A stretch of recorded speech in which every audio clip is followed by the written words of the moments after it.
The rolling hills of western Massachusetts were cloaked in mist, the kind of thick, eerie fog that clung to the trees and dampened sound. In the small, isolated town of Blackwater, the locals were used to the strange quiet that came with early mornings in the fall. But this particular morning would prove anything but ordinary. At the center of the town square, 14-year-old Caleb Hartman was sitting on a weathered wooden bench. He was a tall boy with a thin frame, his untamed curls falling into his eyes as he focused intently on the intricate model train set he carried everywhere. His hands moved with precision, adjusting tiny tracks and polishing the small locomotive with a cloth he kept in his pocket. Caleb didn't talk much, and when he did, it was often in short, matter-of-fact bursts that caught people off guard. People in Blackwater had always thought Caleb was a bit different, but those who knew him better understood he was a genius in his own right, an autistic boy with a mind that saw the world in beautiful, intricate patterns. The tranquility of the moment was broken by the low rumble of approaching motorcycles. 3 figures emerged from the mist, dressed in worn leather and denim, their faces roughened by lives lived on the edge of the law. The bandits had been circling Blackwater for weeks, their presence a dark cloud over the otherwise peaceful town. They were the kind of men who thrived on intimidation, whose laughter carried the weight of cruelty. "Hey, kid!" one of them called out, his voice sharp against the silence. Caleb didn't respond, his focus unwavering on the tiny train engine in his hands. "What's this?" another said, his boots crunching on the gravel as he sauntered closer. "You got toys? Ain't you a little too old for that?" The third man snatched the train from Caleb's grasp, holding it up like a trophy. Caleb's hands froze in mid-air, his lips trembling as he tried to form words. But before they could laugh at the boy's reaction, a shadow stirred in the fog, a figure who had been watching, waiting, and these bandits were about to learn a lesson they wouldn't forget. The fog hung thick around the town square, wrapping the scene in an eerie silence as Caleb stood frozen on the bench. The 3 bandits circled him, each exuding a cruel sense of amusement. The leader of the group, a wiry man with a scruffy beard and a scar running from his temple to his jaw, turned the train model over in his hands. "Look at this thing," he sneered. "What's the matter, kid? Can't handle real toys?"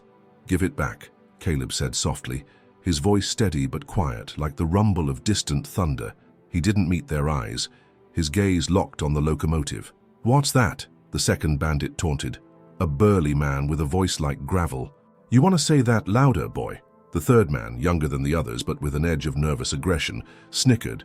"What's so special about this junk anyway?" Caleb's fingers twitched as if he were trying to reach out but couldn't muster the courage. "Please, give it back, it's important." The leader scoffed. "You hear that, boys? It's important." He waved the train mockingly in front of Caleb's face before tossing it high in the air. It spun end over end, the intricate detailing catching the faint light as it flew. "No!" Caleb cried, lunging forward, his arms stretched out too late, and the delicate train smashed to the ground, pieces scattering across the gravel. He dropped to his knees, frantically gathering the broken parts, his breath coming in short, panicked gasps. "You broke it," he muttered. It's broken."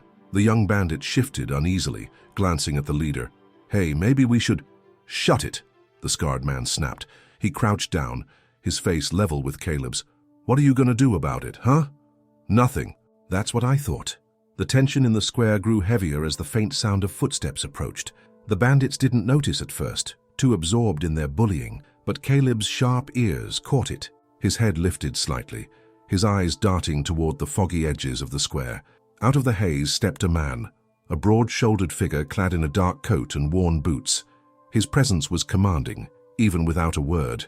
His name was Ethan Hartman, and Caleb knew him well. He was his father. Ethan's expression was unreadable as he stopped a few yards away, his piercing blue eyes scanning the scene. He took in the scattered pieces of the train, the kneeling boy, and the bandits looming over him. His jaw tightened. "Something funny going on here?" Ethan asked, his voice low and steady, the kind of voice that didn't need to shout to make people listen. The scarred leader straightened, trying to hide his initial surprise. "Just having a little fun," he said with a grin that didn't reach his eyes. "Didn't mean nothing by it." Ethan took a slow step forward, his boots crunching on the gravel. "Doesn't look like my son's having much fun." The bandits exchanged uneasy glances. The young one shifted uncomfortably, mumbling, "We didn't know he was—" "Didn't know he was what?" Ethan cut in sharply, his gaze fixed on the leader. "Different. an easy target. Something you could mess with to make yourselves feel big. The leader bristled, but Ethan's unwavering stare kept him from stepping closer. We didn't mean any harm. The kid's fine. Ethan looked down at Caleb, who was clutching the pieces of his train, his knuckles white. His shoulders softened slightly. "You okay, buddy?" Caleb nodded stiffly but didn't speak. Ethan crouched down, gathering some of the broken pieces with careful hands before rising to his full height. He turned back to the bandits, his presence filling the square like a storm cloud about to break. "Here's the thing," Ethan said, his voice calm but laced with steel. "This isn't the first time I've seen men like you, thinking you can take what doesn't belong to you, thinking it makes you strong." The scarred man took a step back, trying to regain his bravado. "Listen, old man, we're just passing through. No need to make this a thing." Ethan's lips twitched into something resembling a smile, but it wasn't friendly. "It's already a thing." The tension was palpable as Ethan's words hung in the air. Behind him, the fog began to shift, revealing several figures emerging from the haze. They were townspeople, mostly men, but a few women as well, all with expressions that matched Ethan's.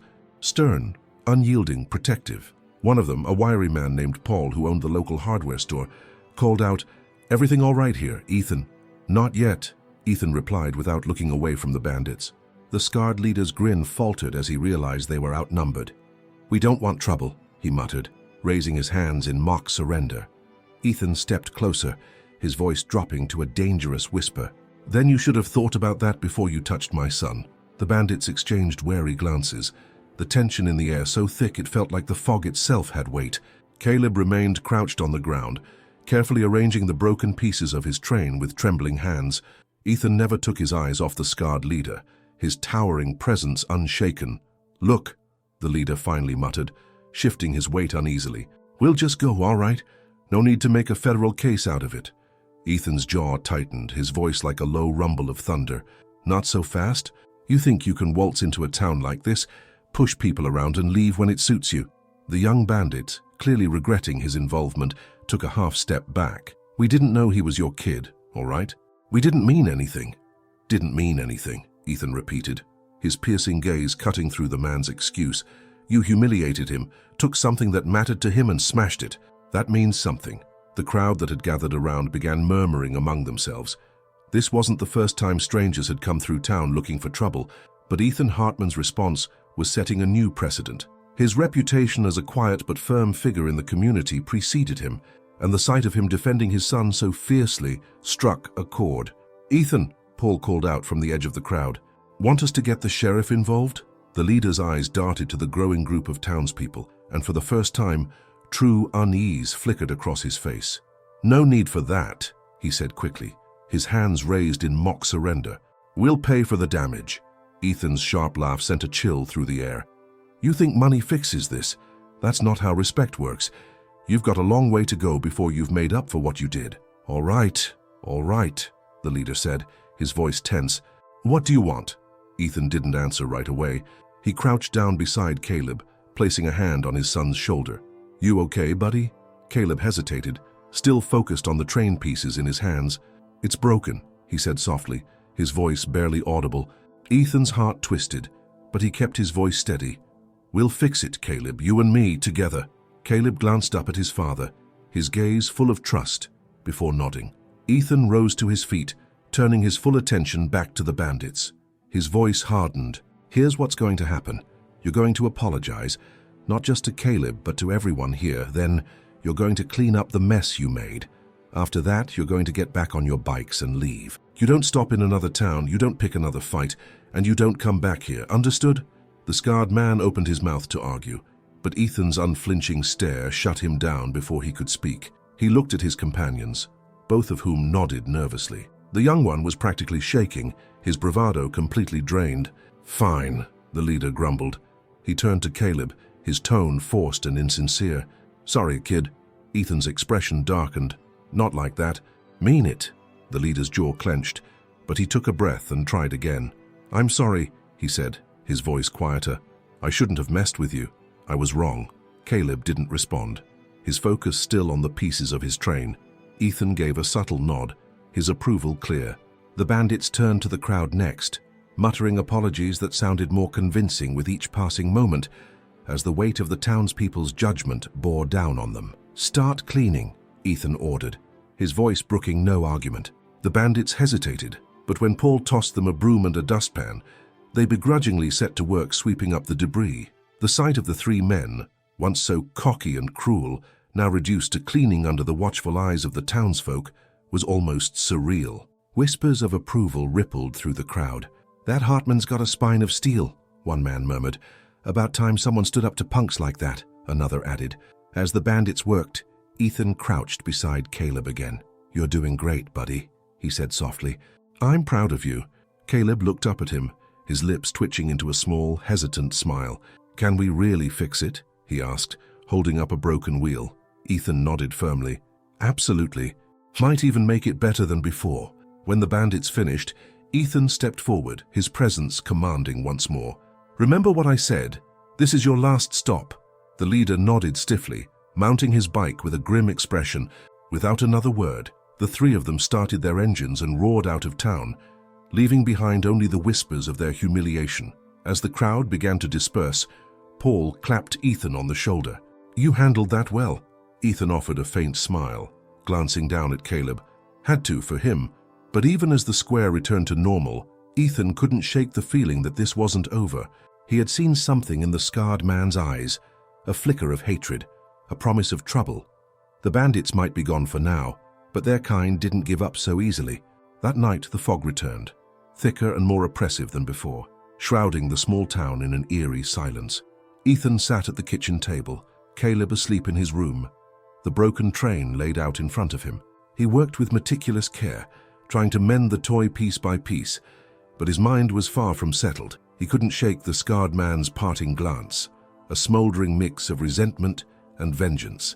Years of experience told Ethan that someone like that wouldn't take humiliation lightly. He tried to dismiss the thought, focusing instead on the soft clinking of tools against the train. The sound of an engine in the distance shattered the silence. It wasn't the familiar hum of a farm truck or the soft purr of a neighbor's car. This was something else. Louder, angrier.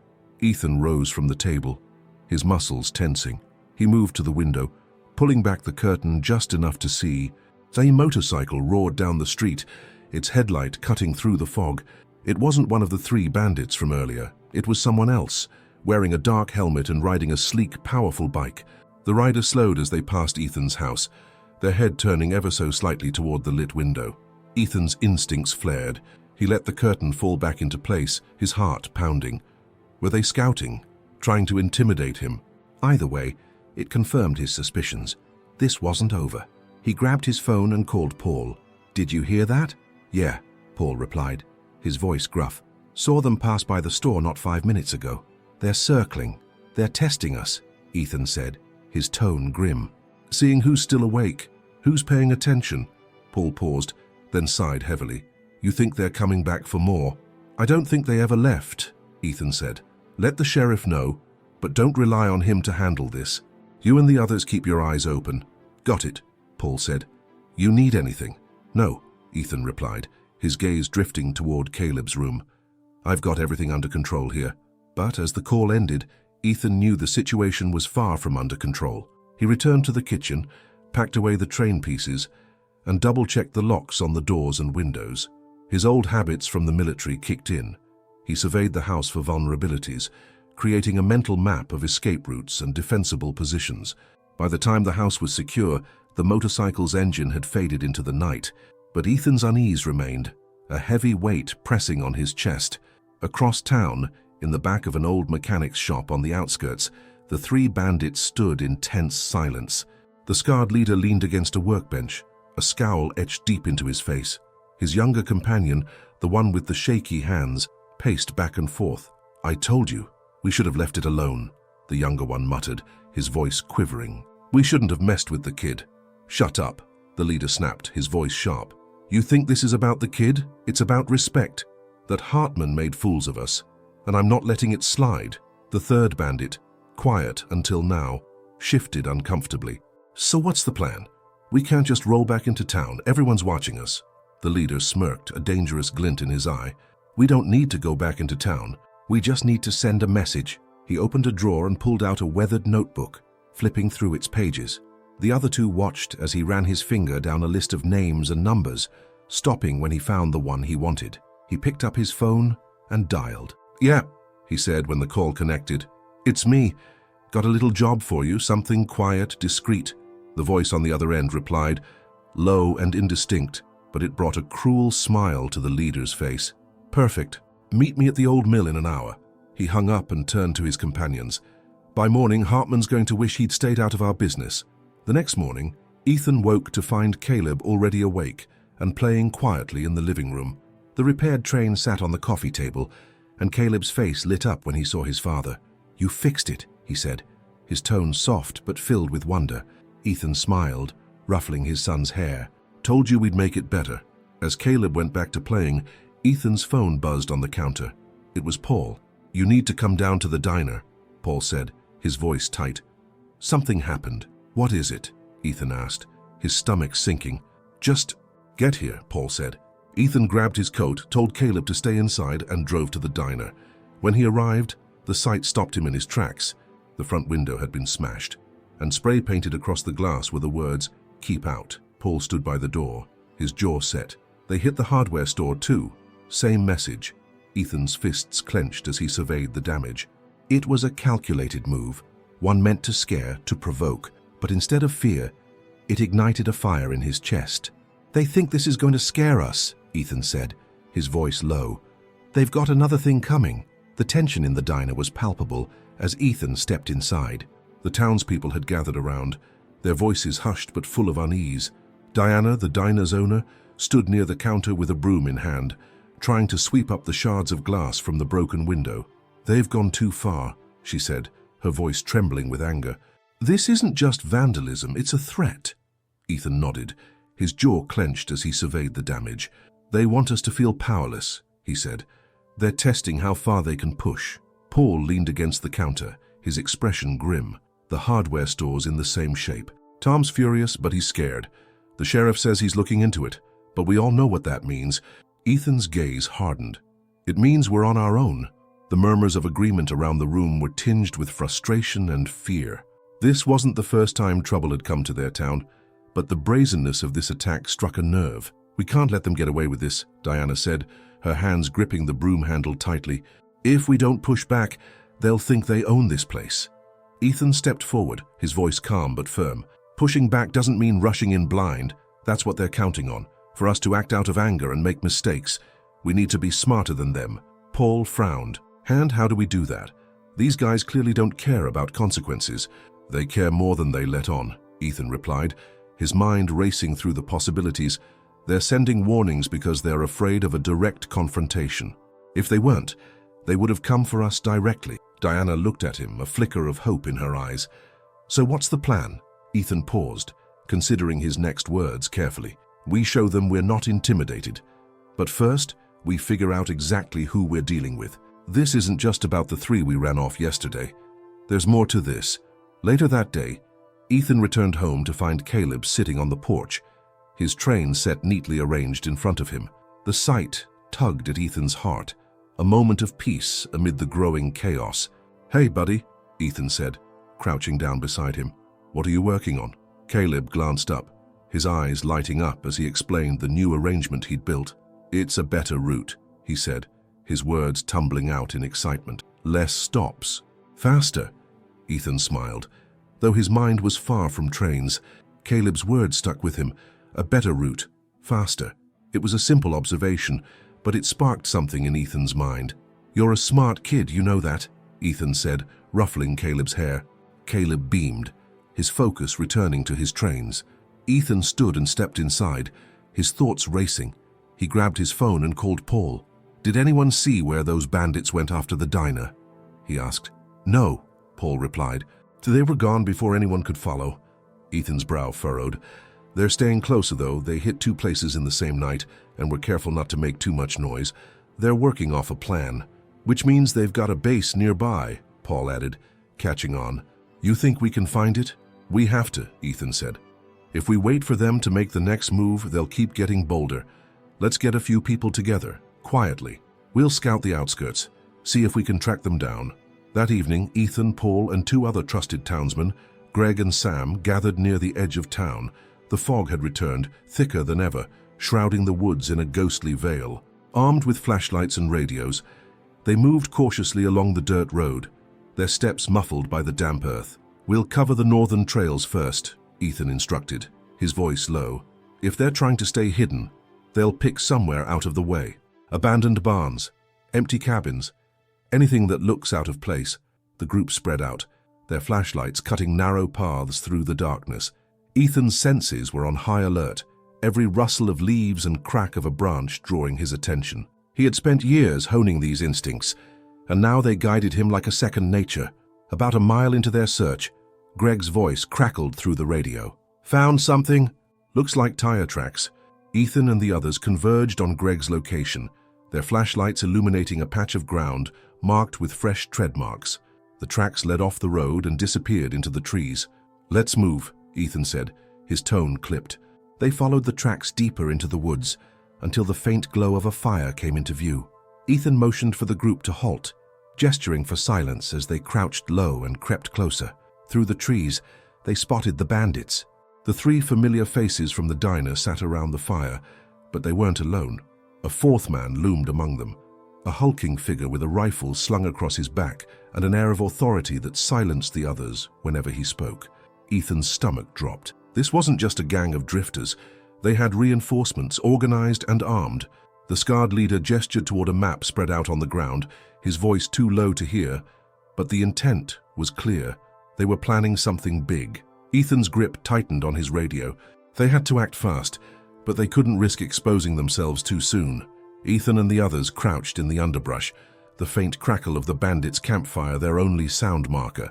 The scarred leader's voice carried just enough to make his frustration apparent, though his exact words were inaudible.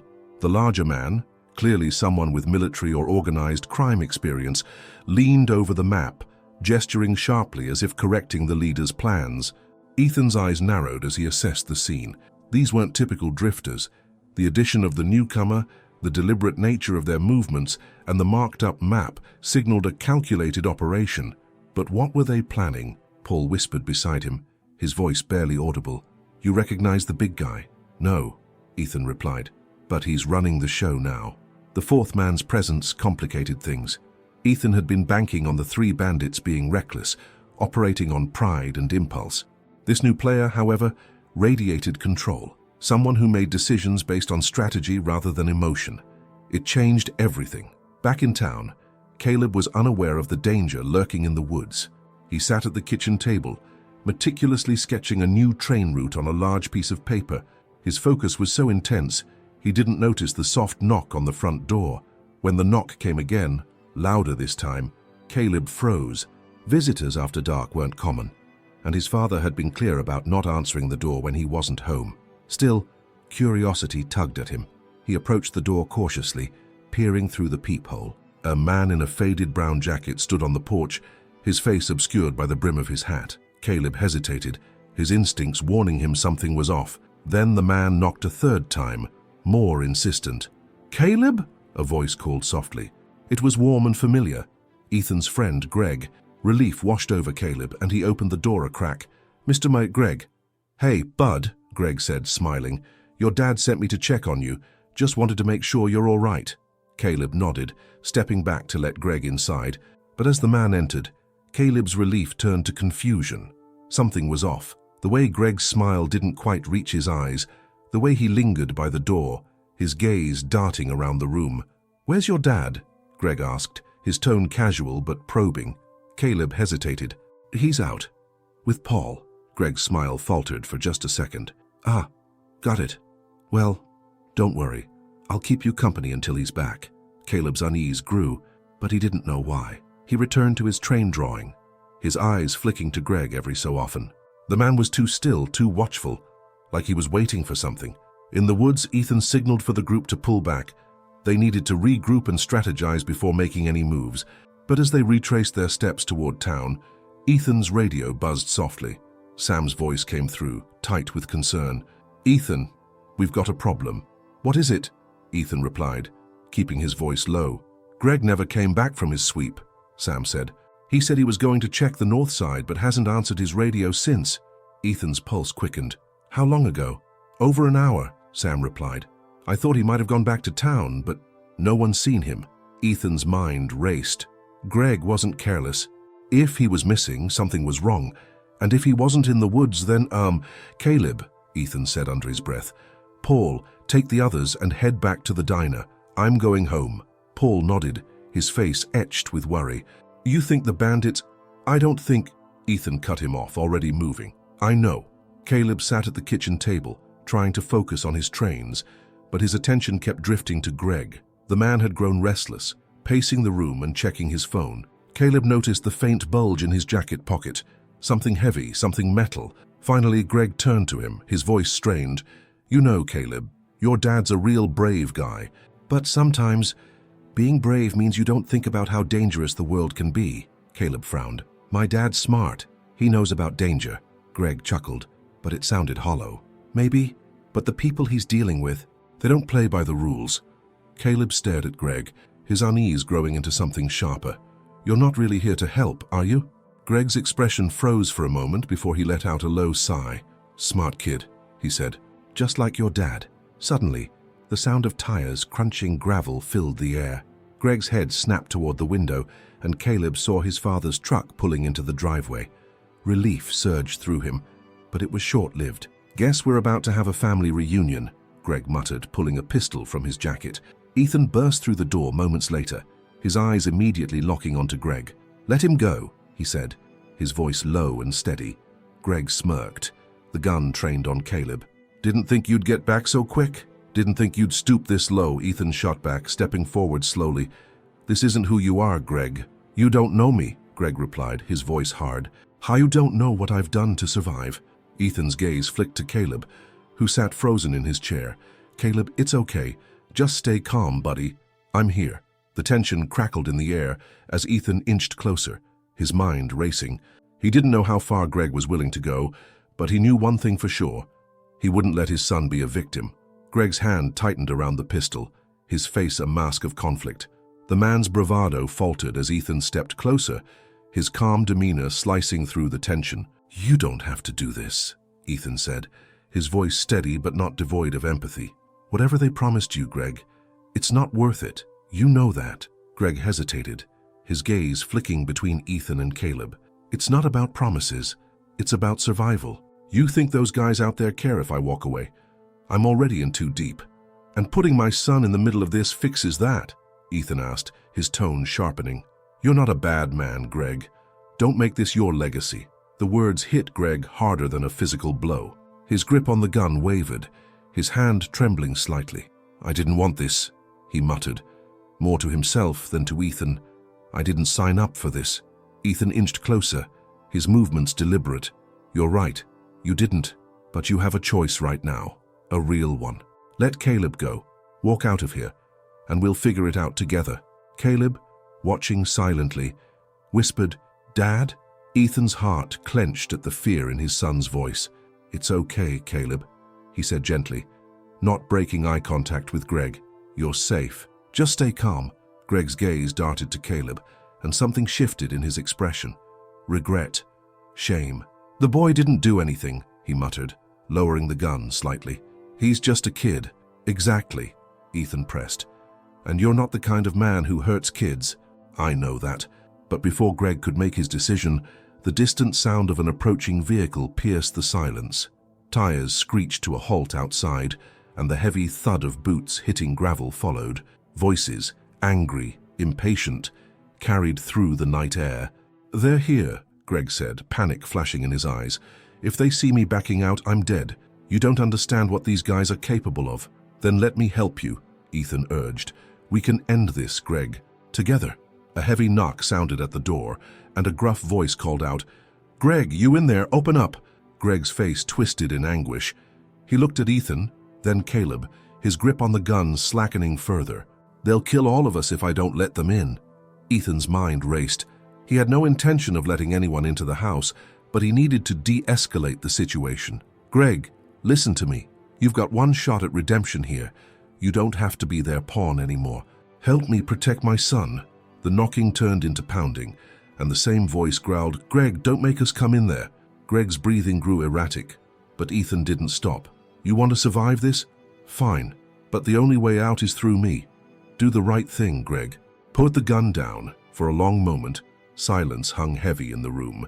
Then, with a shuddering exhale, Greg dropped the pistol onto the table. "What now?" he asked, his voice barely above a whisper. Ethan snatched up the gun and moved Caleb behind him. "Now we get ready." Outside, the bandits weren't waiting.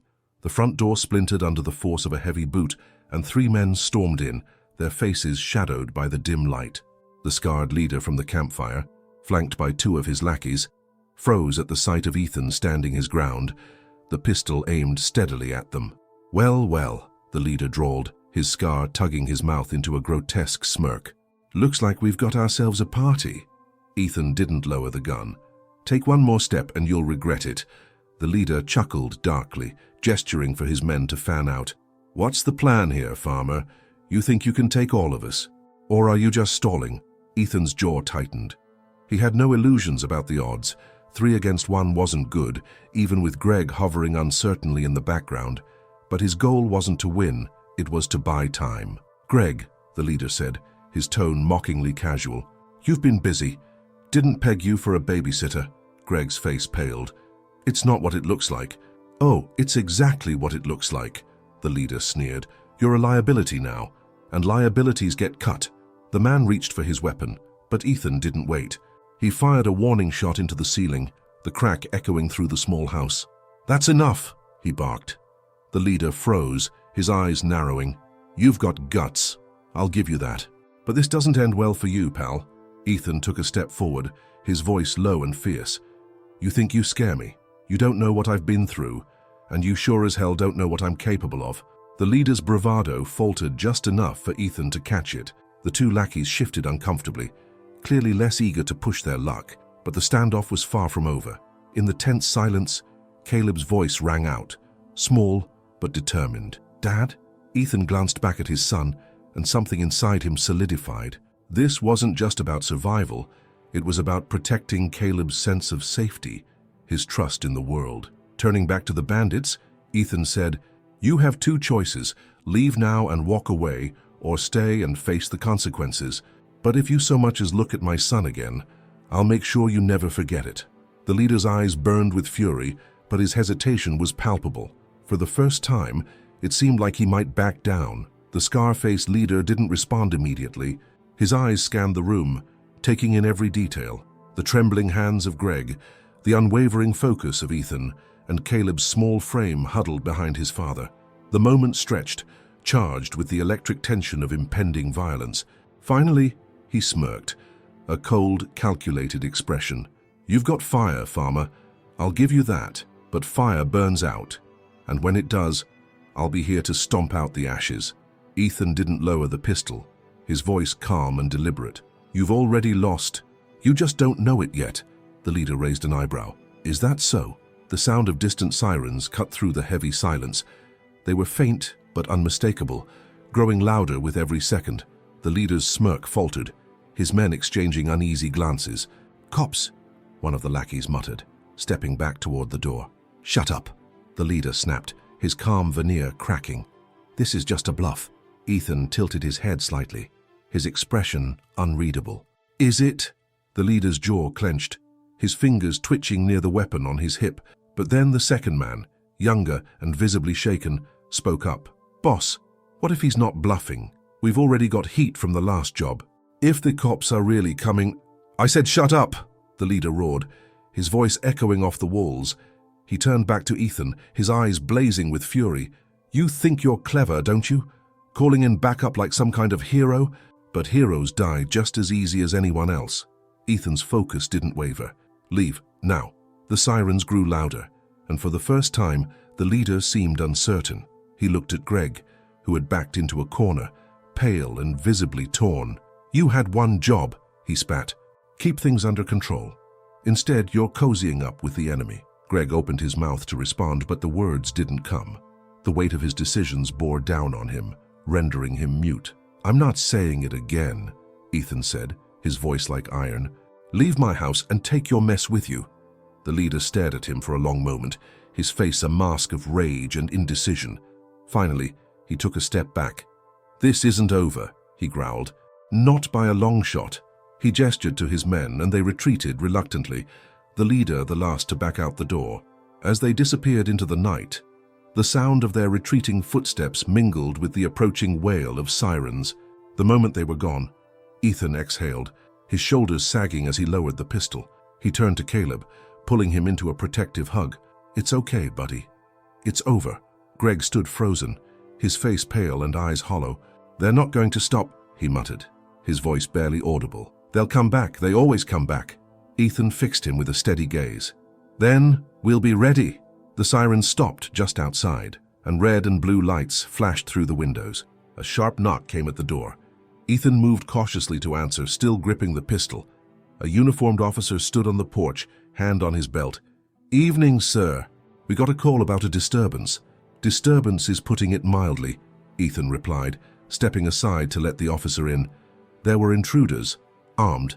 They've just left." The officer frowned, glancing at Caleb, who was clutching Ethan's leg. "Anyone hurt?" "No, but it was close," Ethan said, his voice steady. "They threatened my son." The officer radioed for backup, and soon the house was filled with activity. More officers arrived, taking statements and documenting the scene. Greg sat silently at the table, staring into space as if replaying the night's events in his mind. One officer pulled Ethan aside. "You've got a history with these guys." "Not personally," Ethan replied, keeping his tone neutral, "but I think they've got a lot of history wherever they go." The officer nodded grimly. "We've had run-ins with their kind before, small-time bandits who get bold until they bite off more than they can chew. We'll look into it, but be careful. They don't take kindly to being shown up." As the officers continued their work, Ethan felt the weight of the night settling over him. He looked at Caleb, who had fallen asleep on the couch, exhaustion finally overtaking his fear. A flicker of guilt passed through him. His son had faced danger he never should have known. Greg approached hesitantly, his voice low. I'm sorry for everything." Ethan studied him for a moment, then nodded. "You've got a lot to answer for. But if you're serious about making this right, you'll have your chance." Greg looked surprised, then nodded slowly. "I don't deserve it, but I'll try." Later that night, as the house grew quiet, Ethan sat alone at the kitchen table, a map spread out before him. He marked the locations of the bandits' known hideouts, his military training guiding his thoughts. They'd underestimated him once, but he knew they wouldn't make that mistake again. In the dim light, Ethan resolved to protect his son and his home, no matter what it took. The bandits thought they'd scared him, but all they'd done was awaken a force they couldn't begin to comprehend. The morning sunlight filtered through the trees as Ethan stood on his porch, a steaming cup of coffee in his hands. The events of the previous night weighed heavily on his mind. He hadn't slept, replaying every moment, every threat. Caleb, meanwhile, seemed unaware of the lingering tension. He sat cross-legged on the floor, meticulously organizing his puzzle pieces, his focus unwavering. Ethan's thoughts were interrupted by a knock at the door. It was Greg, his posture slouched, a mixture of guilt and apprehension on his face. "Morning," Greg said, his voice tentative. Ethan nodded, stepping aside to let him in. "Morning. You're up early." "I couldn't sleep," Greg admitted, glancing nervously at Caleb, who gave him a brief, distracted glance before returning to his puzzle. "I needed to talk." Ethan set his coffee down, folding his arms. "Go on." Greg took a deep breath. "I wasn't honest with you last night. About why I'm involved with them." Ethan's eyes narrowed, but he gestured for Greg to continue. "They're not just some random gang of thieves," Greg said, his voice trembling slightly. "They're part of something bigger. The Nightshades. They've been operating under the radar, using towns like ours to expand their network. Smuggling, extortion, you name it. I got involved because—" He hesitated, shame flooding his expression. "Because they promised me money to keep quiet. Money I desperately needed." Ethan's jaw tightened, but he stayed silent, letting Greg finish. "They came to me after my wife passed," Greg said, his voice breaking. "I was drowning in debt, trying to keep the farm running. They offered help at a cost. At first it was small things, turning a blind eye. Then it got worse. They started using my barn for their deals. Last night was the first time I realized how far I'd let it go." Ethan's gaze didn't waver. "And now you want out?" Greg nodded. "Yes, but I don't know how. They don't let people walk away. Ethan leaned against the wall, his expression thoughtful. You're right, they won't. But you've got something they don't. Greg frowned. What's that? A second chance, Ethan said firmly. You want to fix this? Then you help me stop them. Meanwhile, Caleb had wandered into the kitchen, unnoticed by the two men. He opened a drawer and pulled out a small notebook. It was filled with sketches, maps, symbols, and what looked like plans. His autism gave him a remarkable eye for detail, allowing him to recall the bandits' tattoos, vehicles, and even overheard snippets of conversation from the previous night. As Caleb flipped through the pages, Greg turned and saw what he was doing. What's that? Caleb didn't answer immediately. He pointed to one sketch, a symbol resembling a snake coiled around a dagger. Greg's face went pale. Where did you see that? Caleb pointed at the window, then mimicked the sound of motorcycles. Greg looked at Ethan, alarmed. That's their mark. The Nightshade's insignia. Ethan knelt beside Caleb, gently taking the notebook. You remembered this? From last night? Caleb nodded. It was on their jackets. And the trucks. Ethan flipped through the notebook, his respect for Caleb's keen observation growing with every page. The sketches weren't just random, they were a roadmap of the gang's operations. This changes everything, Ethan muttered. They've got a network here, and Caleb's already mapped it out. Greg shook his head in disbelief. You're telling me he memorized all this? Ethan smiled proudly. That's my boy. By afternoon, Ethan and Greg sat at the kitchen table, poring over Caleb's notebook. Each symbol and sketch painted a clearer picture of the Nightshade's movements. Greg identified several locations, including the abandoned factory near the edge of town that served as their main hideout. They're careful about who goes in and out, Greg explained. They use fake delivery trucks to move their goods, and they rotate drivers to avoid suspicion. Ethan leaned back in his chair, his mind racing. If we can figure out when their next shipment's coming in, we can intercept it. That's suicide, Greg said quickly. There are too many of them. Not if we're smart about it, Ethan countered. We don't need to take them all on, just disrupt their operation enough to make them pull back. Greg sighed, rubbing his temples. Even if we could, what happens after? They're not going to forget this. They'll have bigger problems to deal with, Ethan said, a hint of steel in his voice. If we play this right, we won't just disrupt them. We'll expose them. Later that night, Ethan sat with Caleb on the porch, watching the stars. The notebook sat between them, and Caleb flipped to a blank page, starting a new sketch. You're not scared, are you, Dad? Caleb asked, his voice soft. Ethan hesitated, then shook his head. Not for me. Caleb looked up, his brow furrowing. For me, Ethan smiled, ruffling his hair. For you, yeah. But you're stronger than they'll ever be. Smarter, too. Caleb grinned, his confidence blooming in the safety of his father's words. Then they don't stand a chance. Ethan chuckled, pulling Caleb close. That's right, buddy, they don't. Ethan parked his truck a mile from the abandoned factory, its silhouette visible under the pale moonlight. Beside him, Greg shifted uneasily, scanning the dark woods surrounding them. In the back seat, Caleb sat quietly, his notebook clutched tightly in his hands. Ethan turned to him, his voice low but firm. Caleb, you remember what we talked about? Caleb nodded, his eyes serious. Stay here, keep the radio on, and if I hear anything, tell you right away.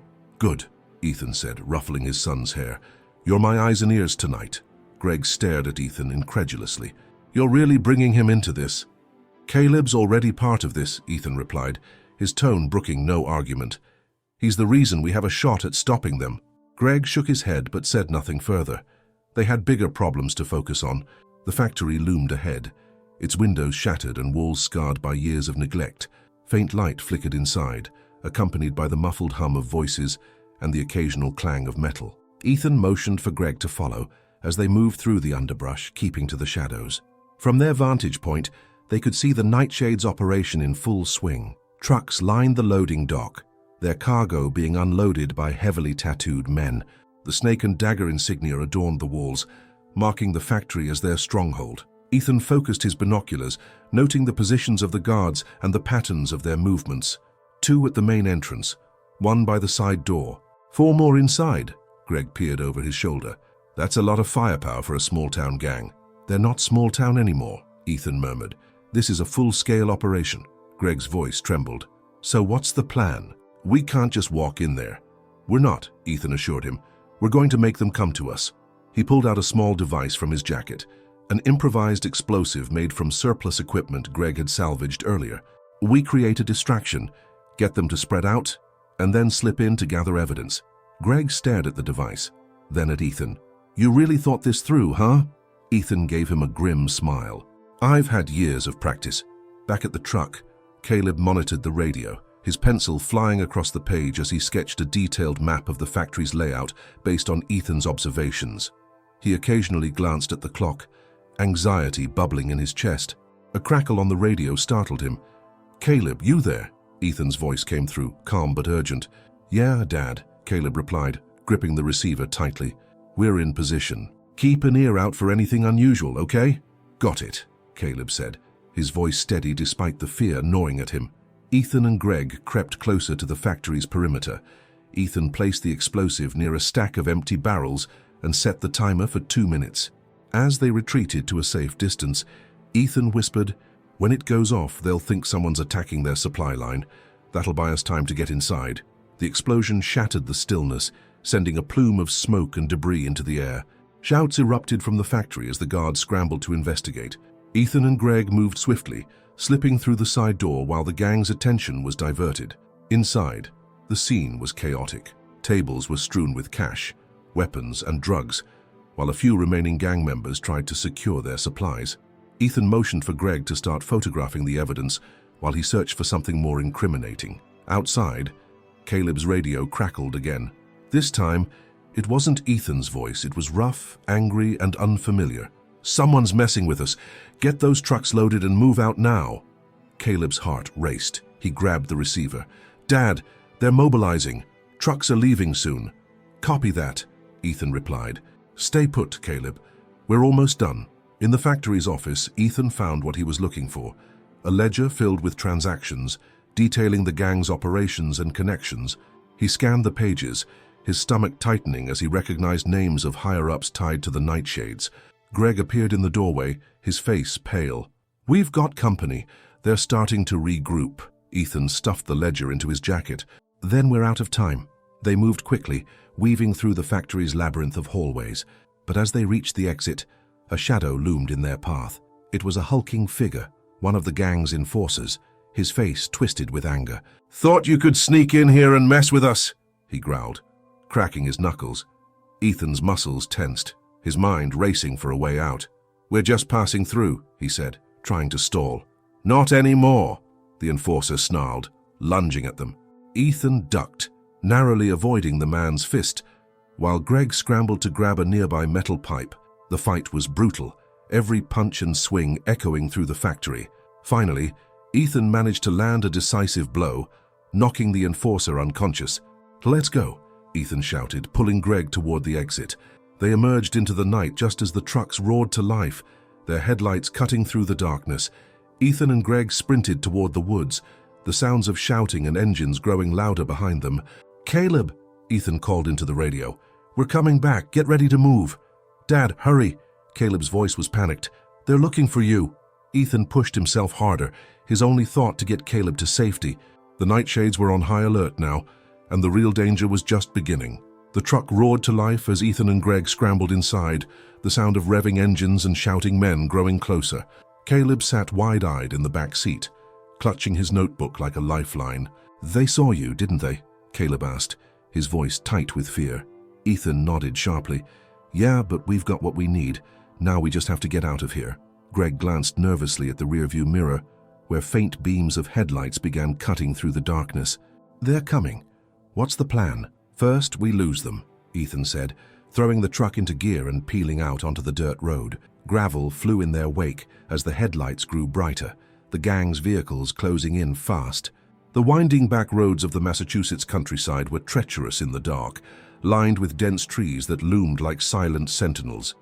Ethan gripped the wheel tightly, his mind racing as he calculated their next move. "They've got faster cars," Greg said, his voice strained as the first vehicle came into view behind them, a sleek black SUV gaining ground. "We can't outrun them on this road." "Not trying to," Ethan replied. Caleb grabbed the map from the glove compartment.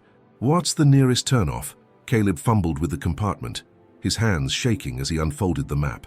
About half a mile ahead, there's an old logging trail to the left." "Good," Ethan said, glancing at the rearview mirror. "When I say now, hang on tight." The SUV behind them began to close the gap, its headlights illuminating the inside of their truck. A second vehicle appeared behind it, the gang's reinforcements converging. The driver of the lead SUV leaned out the window, brandishing a gun. "They're armed," Greg shouted, ducking as a shot rang out, the bullet shattering the truck's rear window. "Hold on," Ethan yelled, wrenching the wheel to the left as they reached the logging trail. The truck skidded onto the narrow dirt path, nearly colliding with a tree as Ethan fought to keep control. The SUVs followed, their heavier frames struggling on the uneven terrain. The chase grew more frantic as the trail twisted through the woods, the sound of snapping branches and roaring engines filling the air. Caleb clung to the seat, his eyes darting between the notebook in his lap and the chaos outside. "Dad, they're still gaining," he cried. "I know," Ethan said through gritted teeth. "Greggy, check under the seat. There should be a flare gun." Greg quickly retrieved the small, battered flare gun, his hands trembling as he handed it to Ethan. "What are you planning to do with this?" "Even the odds," Ethan replied, rolling down the window. With one hand on the wheel, he aimed the flare gun out the window and fired. The flare shot through the air in a brilliant arc, striking the windshield of the lead SUV. The vehicle swerved wildly, its driver blinded by the searing light, before crashing into a tree. "That's one down," Ethan muttered, steering the truck around a sharp bend. But the second SUV was still on their tail, and its driver seemed more determined than ever. As the trail began to climb into the hills, the truck's engine strained under the weight of its cargo and passengers. Caleb looked back, his heart pounding as the second SUV drew closer. "Dad, they're right behind us." Ethan glanced at the map on the dashboard, a plan forming in his mind. "There's a clearing up ahead. We can use it to set a trap." Greg stared at him in disbelief. "A trap? With what?" "Whatever we've got," Ethan said. "We don't have a choice." The clearing came into view, a wide open space surrounded by thick woods. Ethan slammed on the brakes, the truck skidding to a halt. He jumped out, motioning for Caleb and Greg to follow. "Caleb, stay low and stay behind me." "Greg, help me grab those supplies from the bed." The three of them worked quickly, pulling out ropes, metal spikes, and an old tarp. They set up a makeshift tripwire across the clearing's entrance, anchoring it to two trees. Then they scattered debris around the area, creating obstacles to slow their pursuers. The second SUV barreled into the clearing moments later, its headlights casting harsh shadows over the scene. The driver didn't see the tripwire until it was too late. The vehicle hit the line at full speed, flipping onto its side with a deafening crash. For a moment, there was silence, broken only by the crackle of the wrecked SUV's engine. Then the doors burst open, and three gang members stumbled out, their faces twisted with rage. "You think this is over?" one of them snarled, pulling a knife from his belt. "You're dead, old man." Ethan stepped forward, his stance steady despite the odds. "You've been terrorizing this town long enough. It ends here." The gang members advanced, but Ethan and Greg were ready. Using the tarp as a shield, they deflected the first attack, then countered with swift, calculated blows. Caleb watched from behind a tree, his heart in his throat as his father fought to protect them. The fight was brutal and chaotic, but years of experience gave Ethan and Greg the edge. Within minutes, the gang members were disarmed and subdued, groaning in the dirt. Ethan turned to Caleb, his voice calm but firm. "Call the sheriff. Tell him we've got some people he needs to pick up." Caleb nodded, his hands steady as he reached for the radio. The danger wasn't over yet, but for the first time that night, there was a glimmer of hope. The clearing fell into an uneasy silence, broken only by the groans of the subdued gang members sprawled on the ground. Ethan stood over them, his chest heaving as he scanned the darkness for signs of reinforcements. Greg crouched nearby, nursing a bruised shoulder but keeping an eye on their captives. Caleb's voice crackled over the radio from the truck. "Dad, I called the sheriff. They're on their way, but it might take a while. The deputy said some roads are blocked." Ethan clenched his jaw. "Of course they are. The nightshades are trying to control every route in and out." "What do we do now?" Greg asked, wiping sweat from his brow. Ethan turned to the wrecked SUV, its headlights casting eerie beams across the clearing. "We hold our ground. If reinforcements are coming, they won't risk a direct attack in this open space. They'll want to draw us out." Greg frowned. "That's not comforting." "It's not supposed to be," Ethan replied grimly. "This is where we make our stand." The gang members on the ground began to stir, their defiance undimmed despite their injuries. One of them, a wiry man with a snake tattoo curling around his neck, sneered at Ethan. "You think you've won?" he spat, blood trickling from the corner of his mouth. "You don't know who you're messing with. Havoc will burn this whole town to the ground." Ethan crouched down, meeting the man's gaze with steely determination. "Your boss is out of moves. We've got evidence that ties your operation to every major crime in this county. The sheriff's on his way.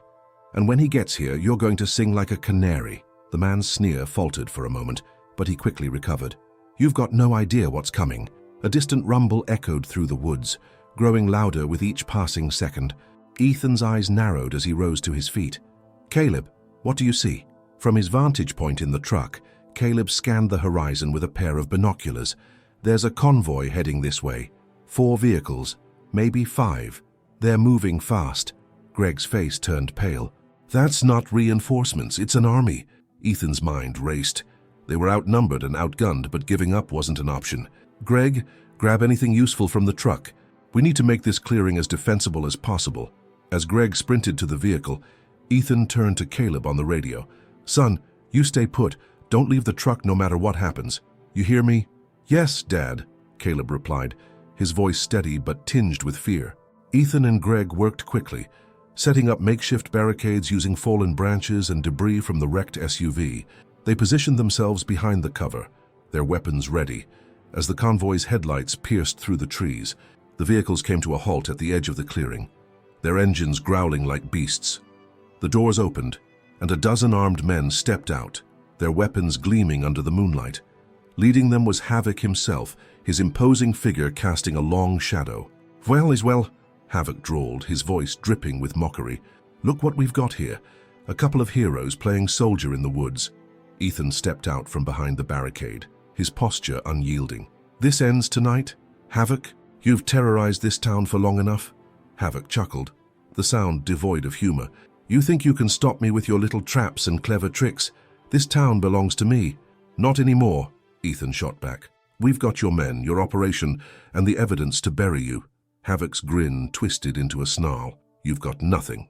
With a wave of his hand, Havoc signaled his men to advance. Ethan and Greg braced themselves as the gang closed in, their weapons trained on the barricades. The air crackled with tension, every second stretching into eternity. Suddenly, a piercing whistle cut through the night, freezing everyone in their tracks. From the shadows of the woods emerged a group of townsfolk, led by Sheriff Atkins and flanked by several armed deputies. Behind them were members of the local community, armed with tools, flashlights, and an unshakable resolve. "You're surrounded, Havoc," Sheriff Atkins called out, his voice carrying across the clearing. "Stand down now and no one gets hurt." Havoc spun around, his fury palpable. "You think these yokels can stop me?" "You're making a big mistake, Sheriff. The only mistake was underestimating this town," Atkins replied. "Now drop your weapons." The gang hesitated, their confidence wavering as they realized the odds were no longer in their favor. But Havoc wasn't ready to give up. He raised his weapon, his face contorted with rage. "I'll kill you all before I let this town take me down." Before he could fire, a loud crack echoed through the clearing as Ethan stepped forward, wielding a piece of debris like a club. He struck Havoc's weapon hand, disarming him in one swift motion. The deputies surged forward, securing the gang members and Havoc while the townsfolk cheered. Caleb emerged from the truck, running to his father's side and throwing his arms around him. "You did it, Dad," Caleb exclaimed, his voice filled with awe. Ethan hugged him tightly. "No, son, we did it. All of us." The clearing, once a battleground, now felt like a place of triumph and renewal. The gang had been defeated, their stranglehold on the town shattered. But for Ethan, Greg, and Caleb, the real victory was in proving that even against the darkest odds, courage and unity could prevail. The once chaotic clearing was now illuminated by the flashing lights of sheriff vehicles, their red and blue beams cutting through the darkness. Deputies moved swiftly, cuffing Havoc and his remaining gang members while confiscating their weapons. The air was thick with the sense of victory, but also exhaustion. Ethan stood beside Caleb and Greg, his hands resting on his knees as he caught his breath. The weight of the night's events bore down on him, but the relief in Caleb's eyes gave him strength. "Dad," Caleb said softly, holding his notebook close. "You were amazing." Ethan managed a smile, ruffling Caleb's hair. "We did what we had to do, buddy." Together, Sheriff Atkins approached, his hat in hand and a look of gratitude on his weathered face. "Ethan," he began, "I don't know how to thank you. You bought us the time we needed to shut this down." Ethan straightened, his expression serious. "Sheriff, this town deserves better than what these people brought here. They thought they could intimidate us into silence, but they were wrong." Atkins nodded, gesturing toward Havoc, who was now being loaded into the back of a patrol car. "That man's been running wild for years, but tonight, we got him dead to rights. And thanks to the evidence you gathered, we've got enough to link him to every major crime in this county." Greg stepped forward, a grim smile on his face. "Don't forget the recordings we got from their meeting tonight. That'll tie the rest of his crew to the cartel's operations." The sheriff's eyes widened. "You got recordings?" Ethan pulled the small device from his pocket, handing it over. "Every word. Their plans, their routes, and their connections." Atkins let out a low whistle. "This'll blow the lid off their whole operation. The feds will want in on this." As the deputies finalized their arrests, townsfolk began to gather at the edge of the clearing, drawn by the commotion. Among them was Mrs. Whitaker, the elderly woman whose store had been one of the gang's first targets. She shuffled forward, her sharp eyes scanning the scene before landing on Ethan and Caleb. "You boys are the talk of the town," she said with a wry smile. "Seems like you gave those ruffians a lesson they won't soon forget." Ethan chuckled softly. "It wasn't just us, Mrs. Whitaker. The whole town stood up tonight." She nodded approvingly. "That's how it should be, folks looking out for each other." Her gaze softened as it fell on Caleb. "And you, young man, you're a hero. You kept your cool when it counted." Caleb's cheeks flushed, and he looked down at his notebook. "I just wanted to help." Mrs. Whitaker patted his shoulder. "You did more than help. You showed them what real bravery looks like." Nearby, Havoc was struggling against the deputies, his face twisted with rage. "This isn't over," he bellowed. "You hear me? You'll regret this." Ethan approached, his calm demeanor a stark contrast to Havoc's fury. "No, Havoc," he said firmly. "It is over. You just don't know it yet." Havoc sneered. "You think you've won? There's more where I came from." Ethan leaned in slightly, his voice low but steady. "You're going to prison, and the people you worked for, they don't like loose ends. Good luck explaining how you got caught." The color drained from Havoc's face, and he slumped back into the car, his bravado shattered. The night slowly gave way to dawn, the first rays of sunlight breaking through the trees. The townsfolk began to disperse, some returning home, others lingering to share stories of courage and resilience. Sheriff Atkins placed a hand on Ethan's shoulder. "You've done a lot for this town, Ethan. We owe you." Ethan shook his head. "You don't owe me anything, Sheriff. Just take care of this place. Make sure nothing like this ever happens again." "I'll do my best," Atkins replied. "But if I ever need backup, I know who to call." Ethan smiled faintly. "Let's hope it doesn't come to that." As the last patrol car pulled away, Ethan, Caleb, and Greg climbed back into the truck. The drive home was quiet, the weight of the night settling in. Caleb stared out the window, his notebook resting on his lap. "What are you thinking about, kiddo?" Ethan asked gently. Caleb hesitated, then turned to his father. "I was scared tonight, really scared. But I think I learned something." "What's that?" Ethan asked. "That being brave doesn't mean you're not scared," Caleb said. "It means you do the right thing anyway." Ethan reached over, squeezing Caleb's shoulder. "That's exactly right, son, and you were braver than I could have ever asked for." Back at the farmhouse, the three of them sat on the porch, watching the sun rise over the fields. The events of the night felt like a distant dream, but the scars and triumphs were very real. Greg broke the silence with a tired laugh. "Well, Ethan, if I ever doubted your instincts, I don't anymore." Ethan chuckled. "I'm just glad we all made it out in one piece." Caleb looked up at the sky, a small smile on his face. "Do you think the town will be okay now?"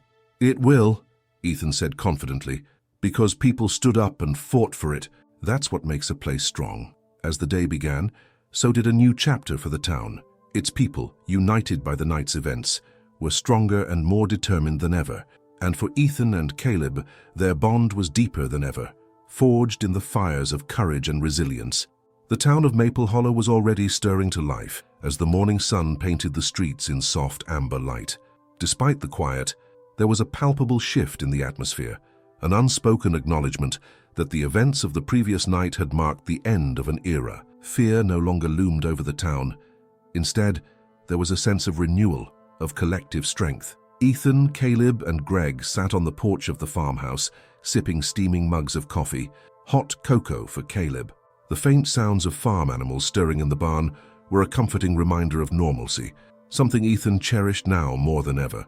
"You think they'll rebuild the diner before the weekend?" Greg asked, leaning back in his chair. Ethan smirked. Knowing Diana, she probably had the builders on the phone before the fires were even out. Greg chuckled, shaking his head. "She's a tough one."